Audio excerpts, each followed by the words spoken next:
El Sindicato Independiente Democrático de Trabajadores del Poder Judicial de la Ciudad de México, con los ejercicios democráticos que tenemos para hacer y ser más transparentes y hacerles conocer a los candidatos. En este momento tenemos aquí al maestro Alfonso Alejandro Sánchez Talledo. Tanto gusto. Muy buenos días. Muy buen día. Les comparto que, aparte de ser licenciado, tiene la preparación de maestro. Sí. Y bienvenido. Muchísimas gracias y gracias por la invitación y qué gusto poder estar ante ustedes pues para exponer todo lo que es mi plan de trabajo y mi trayectoria. Muchas gracias por la invitación. Fíjese que muchos preguntan, y bueno, y viene, sabe, pueden revisar todo su perfil, todo lo que ha estudiado, su trayectoria en la página de Conócele. Sí, claro, ahí viene mi reseña curricular y habla de muchas cosas como mi formación académica, mi experiencia laboral y los casos emblemáticos en que he trabajado. Aquí en confianza hay casos que uno cuando está trabajando y de estudiar luego a trabajar, hay unos que nos duelen, hay cosas que lastiman, y hay veces en las que también uno viene con la capa baja y se siente, pero hay un clic en el que terminamos enamorándonos de la carrera. Sí. ¿Aquí nos podría compartir a uno así? Pues miren que yo soy el secretario proyectista. Bueno, tengo más de 24 años en el Poder Judicial de la Federación y dentro de estos más de 24 años tengo 20 años de secretario proyectista en materia penal federal, y uno de los casos más emblemáticos y que más allá de que fue un caso difícil, un caso mediático y sobre todo un caso que implicaba a víctimas menores de edad, a mí me generó mucha indignación cuando me llegó ese asunto. Yo tengo, como les decía, más de 20 años como secretario proyectista en materia penal federal y yo estoy postulando para un cargo de magistrado en materia penal. ¿Qué hace un secretario proyectista? Porque igual, claro, mucho pasa, que no es malo, claro, porque igual tal vez la mayoría de la ciudadanía ni siquiera identifica qué hace. Sí, claro. Pues el secretario proyectista es el auxiliar del titular magistrado. Se encarga de recibir las constancias y hacer una revisión exhaustiva de todo lo que está sujeto a revisión. La apelación como instancia cognitiva superior lo que necesita es tener todas las herramientas, y yo lo he dicho en algunos TikTok y en algunas entrevistas que también me han realizado, no es fácil, creo que es de lo más complejo la apelación, porque la apelación comporta pensar en las personas que están involucradas en las partes. Viene una segunda cuestión muy importante, pensar en el juez al que estás revisando. Tienes que actuar al final con legalidad, pero también con empatía. Tienes que hacer una enmienda, porque finalmente el Tribunal de Apelación tiene el poder de cambiar por sí mismo lo que esté mal hecho por el juez. Revoca, modifica o confirma. Y bueno, dentro de la confirmación, a veces dicen, confirmó. Sí, pero a veces tú confirmas no por lo que dijo el juez, sino por un motivo diferente. Eso es importante porque si eso se va al amparo, que también tienes que pensar en ello, se va a ir al amparo, me van a revisar a mí, no al juez. Eso es una cosa que tiene uno que pensar en toda esa situación, porque vamos a decir de manera coloquial, somos la parte de medio del sándwich. Está el juzgado, está la apelación y está el amparo directo. Y entonces hay que pensar en todo, pero principalmente en el usuario, que es el que se va a comer el sándwich. Sí, es complicado, ¿no? Y es una técnica de cognición que, precisamente por tener facultades de corregir por sí mismo las cosas, el Tribunal de Apelación debe de ser muy puntual en los aspectos legales. Entonces, yo tengo esa experticia de 20 años haciendo lo mismo. Yo sé perfectamente cuáles son todas esas sutilezas de la técnica de apelación, y siempre pensando, hay que ser empático con el juez, hay que satisfacer a las partes en sus pretensiones, pero hay que convencer de forma científica, hay que hacerlo de forma muy técnica para el Tribunal de Amparo, que no nos vaya a enmendar la plana o que vaya a decir que la resolución fue contra derecho. Nada, casi no pasa. No, cuando se hace bien el trabajo, no pasa. Exacto. Porque uno sabe robustecer, sabe uno poner el punto fuerte, el punto fino para que esto que andaba medio tambaleando, exacto, ya queda, para que si viene el estudio, se quede bien. Entonces, regresando al tema, porque... Ese caso emblemático... Sí, por favor. El caso emblemático, y creo que varios de ustedes lo conocerán, porque recientemente salió nuevamente a la luz un tema relacionado, no es el mismo caso, pero sí está íntimamente relacionado. Hubo una red de tratantes con personas menores de edad, y esta red que estaba afincada en Cancún, y había una red que implicaba incluso un exgobernador, bueno, en ese entonces gobernador, ¿no? Ya estamos hablando de unos ayeres, y recientemente el Tribunal Colegiado de Apelación de Cancún regresó a prisión al exgobernador de Puebla, porque el asunto derivó de la tortura que se le infligió a la periodista Lidia Cacho. Pero ese asunto de Lidia Cacho, ¿por qué el gobernador de Puebla la detuvo? ¿Por qué mandó que la torturaran? Porque ella destapó esta red de pederastia. Y en esta red de pederastia, el que llevaba ahí todo, dijéramos, el movimiento y que ejecutaba todas estas situaciones, hacía las filmaciones, reclutaba a la gente y todo, era precisamente Yantouma Hanna Sucarcuri. Sucarcuri, que en Cancún tenía unas villas en la zona hotelera, y ahí es donde perpetraba todos estos delitos. Ese asunto tuvo un proceso penal federal, todavía no estaba el sistema acusatorio, era un sistema tradicional. Entonces ya se imaginarán, eran tomos y tomos y tomos, y cajas y cajas y cajas de evidencia, de pruebas, de documentos, peritajes. Hubo una sentencia en primera instancia y el juez de distrito impone, fíjense nada más, eran 7 víctimas menores de edad, 7 víctimas menores de edad. De los que se supo. De los que se supo, claro, porque no todos denunciaron, pero de los que denunciaron y llegó a proceso penal, 7 víctimas menores de edad, y él perpetró en contra de cada una de esas víctimas 2 delitos. Hacemos una cuenta muy simple, 7 víctimas, 2 delitos, son 14 delitos, no son de poca monta. ¿Por qué? Porque son delitos de pornografía infantil, de corrupción de menores y 7 afectados. ¿Sabe que me sorprende? Sí. Son delitos muy sensibles. Sí, claro, claro. Y usted lo está diciendo no con morbo, no con saña, sino con el hecho de una expertise de estas cuestiones, cómo se tienen que ir separando. Claro. Y disculpe que me meta así en tan interesante situación. ¿Y qué pasó? Bueno, como bien dices, a mí me indignó el asunto cuando llega, porque en este contexto tan sensible, con tantas víctimas y con tantos delitos, el juez de distrito en primera instancia impone 13 años de prisión. ¿Cómo? Ni siquiera 1 año por cada delito. Inaudito y totalmente inverosímil, sí, incomprensible, bajo una lógica de la carrera judicial. Tanto defiende, me da la carrera judicial, y uno dice, bueno, un juez de distrito de carrera judicial, un juez de distrito, o sea, federal, esta sentencia que realmente no tiene razón de ser. Y cuando a mí me llega y veo el contexto, a mí me llena de indignación, porque digo, ¿cómo es posible que haya hecho esto un juez federal de carrera judicial con esta clase de delitos tan sensibles? Venían apelando esa sentencia, obviamente, en cuanto a la penalidad, tanto la fiscalía como las partes ofendidas, ¿no? Los involucrados en el aspecto de ser los que recibieron el daño, ¿no? Y cuando llega el asunto a mis manos, fue un reto poderlo estudiar para empezar, porque para leer todos los detalles sórdidos que realmente era... Es bien importante que en esta trayectoria tú veas que estos asuntos debes de tener mucha prudencia, mucha discreción y sobre todo no llevarte todo eso y hacerlo personal.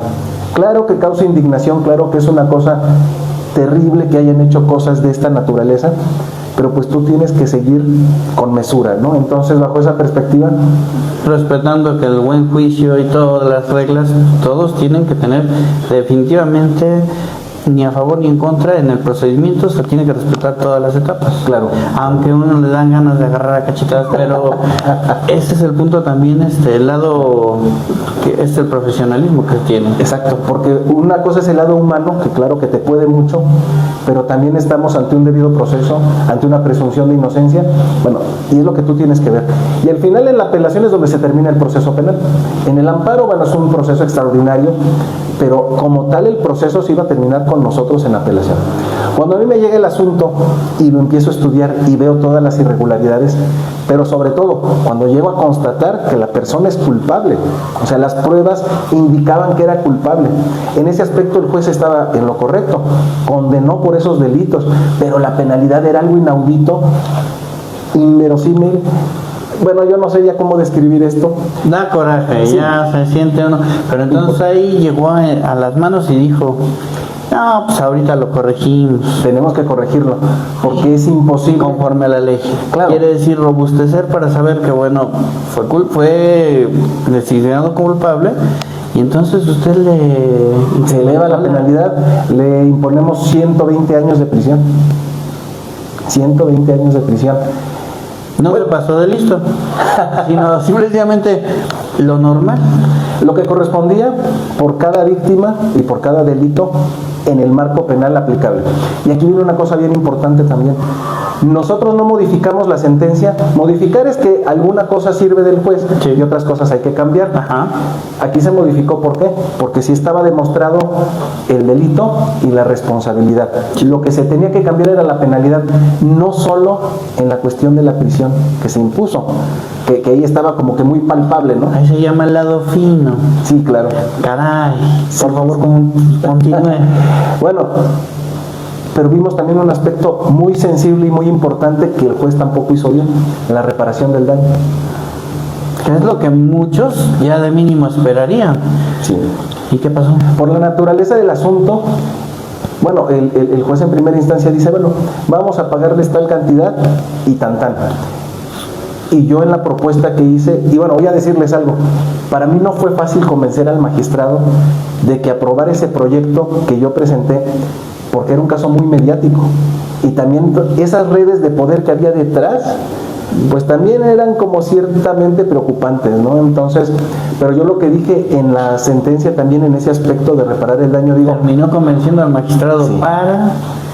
para que en la reparación del daño no solamente se les diera esa cantidad que había dicho el juez en primera instancia, sino también para que se les cubrieran todos los gastos médicos y de terapia psicológica que necesitaran de forma permanente. Sí, porque está marcada a la persona, no ahorita, sino de por vida.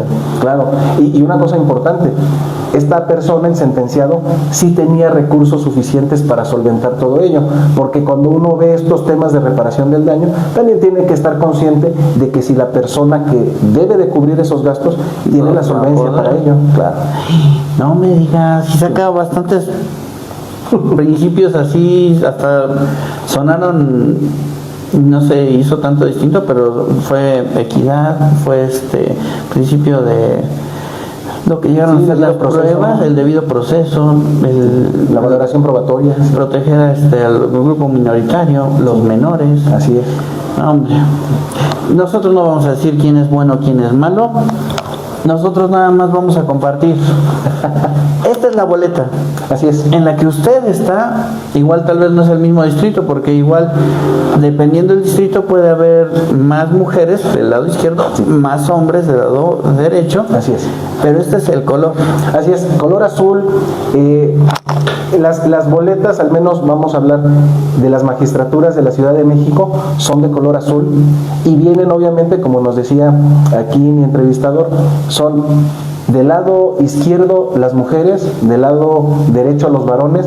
En el caso mío, que voy por el Distrito Judicial 1 de la Gustavo Amadero, en este lado van a venir 5 nombres de varones del 11, 12, 13, 14 y 15. Su servidor es el número 13 en la boleta. Y depende de las materias, Así porque es. igual también hay que ver en las materias. Y pues cuestión interesante e importante: ¿qué proyectos, qué compromisos le va a dar a la ciudadanía? Yo traigo un proyecto muy interesante de acercamiento de la justicia a la sociedad. Yo he visto un poco lastimosamente el hecho de que cuando se habla de las sentencias de lectura fácil, casi por lo general es una hojita con 2, 3 monitos ahí y como que siendo ya demasiado básicos, ¿no? Yo lo que estoy haciendo a través de la campaña es ilustrar cómo voy a trabajar. Yo pongo un caso hipotético, obviamente, porque es publicidad para mi campaña, pero estoy haciéndolo en forma de historieta.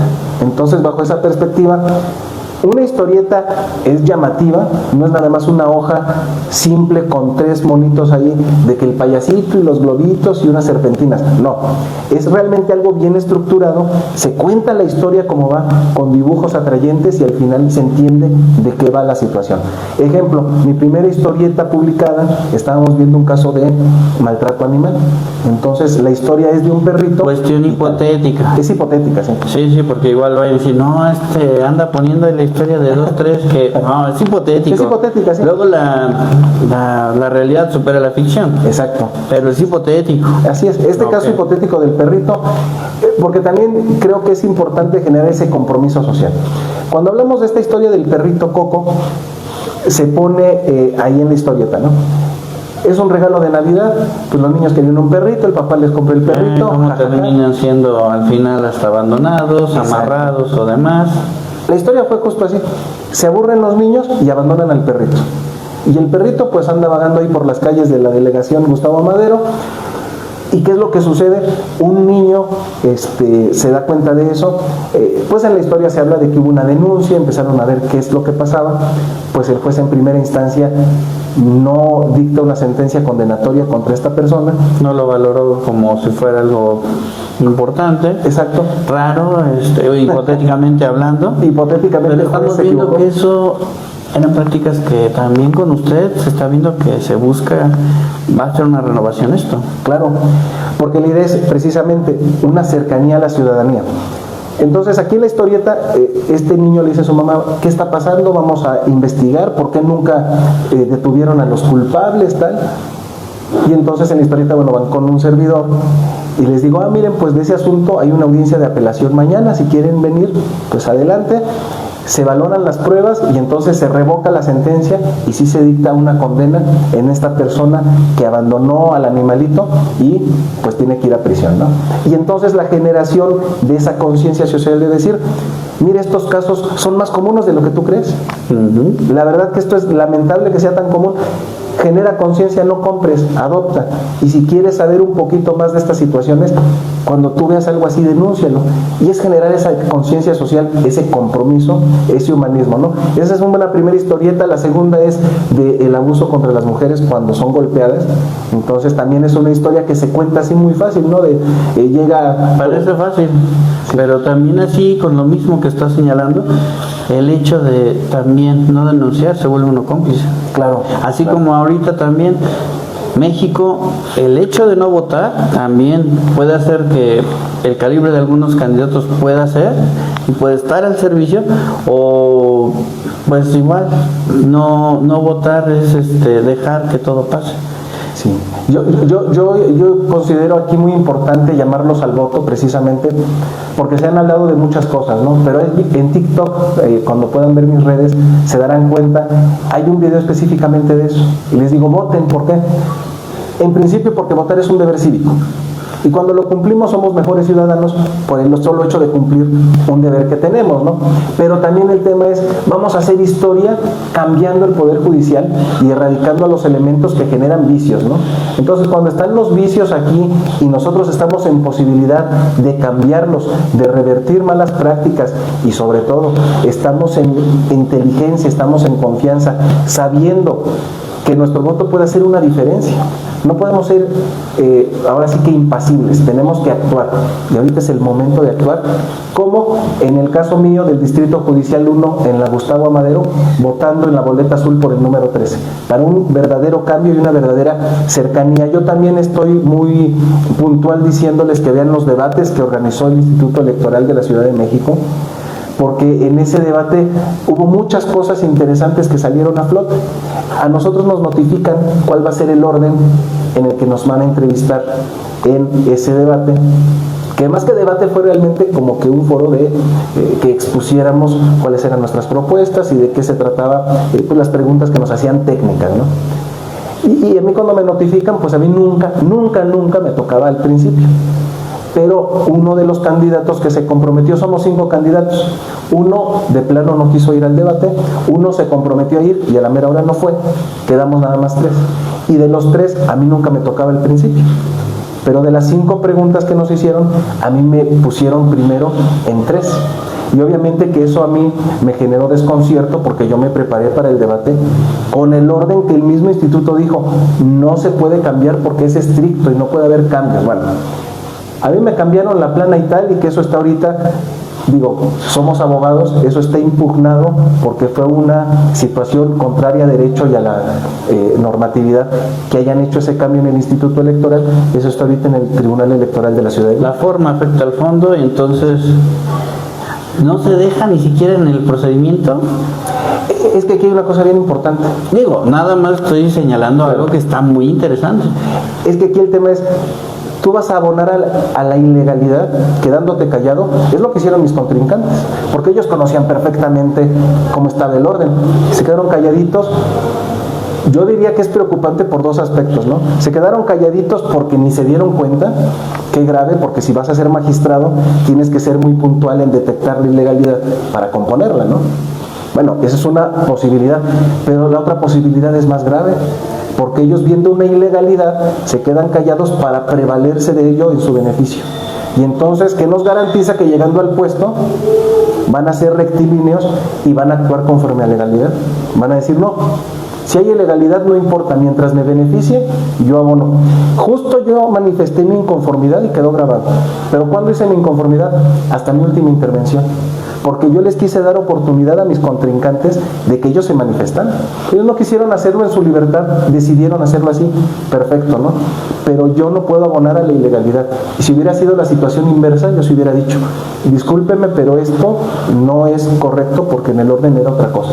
Que me hubieran hecho caso no es otra cosa, pero yo sí lo hubiera manifestado.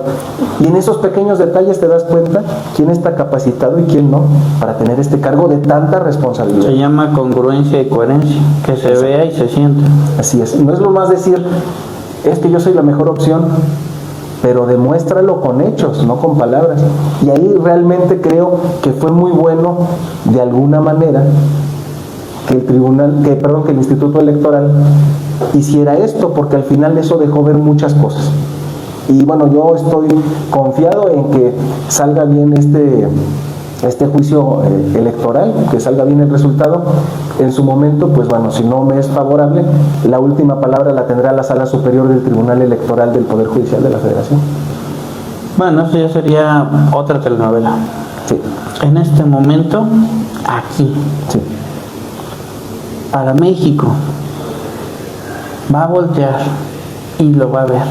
Sí. Y porque va a tocar las hebras más sensibles y los va a convencer de que el maestro tiene toda la expertise, tiene qué es lo que tiene para que también no nada más acepten, voten y estén con usted.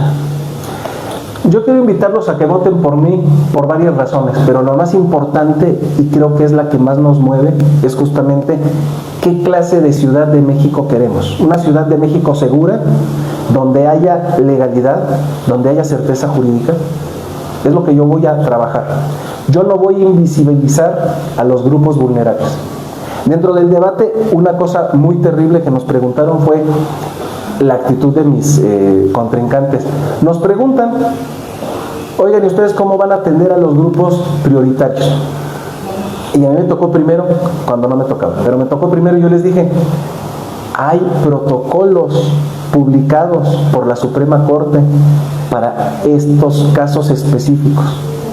Y mis contrincantes se fueron por lo facilón. Vamos a aplicar los tratados internacionales y la perspectiva de género.